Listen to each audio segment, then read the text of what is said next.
Obviously, the documentary premiered fairly recently on YouTube. But what was the reason sort of behind creating the documentary in the first place?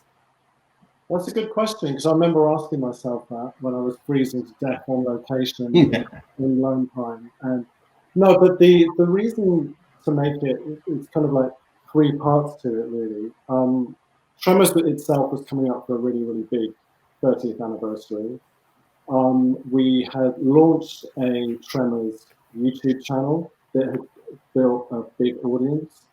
There was also a new Tremors movie, number 7 in the franchise, was coming out as well. But I think really the main reason was to give something back to the fans. It's a film that only exists because of the fans that love it and cherish the stories and the characters. And we just felt it was the right time to tell the story of how it really came to be. And what was the initial idea for the documentary? Was it just getting the cast back together again, or something else? Yeah, I mean that was definitely a part of it, but we kind of thought, well, maybe there's something more we can do around that.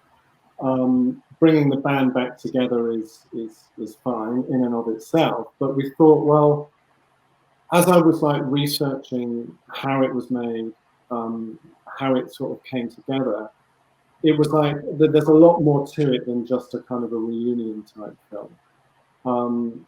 For a lot of the people involved, like Ron Underwood, who directed it, it was his first big feature. So it was a really, really big deal. Other people in it, in the cast and the crew, it was their first big thing. So there was kind of a lot riding on the film, so I found that interesting. And also, the fact that it kind of died after all that hard work and effort, but then somehow through the nascent technology that's happening in the home entertainment world at that time, despite the odds, it found an audience, and an audience that adore it to this day. So I thought that there were lots and lots of layers to the story that would hopefully make it interesting for people.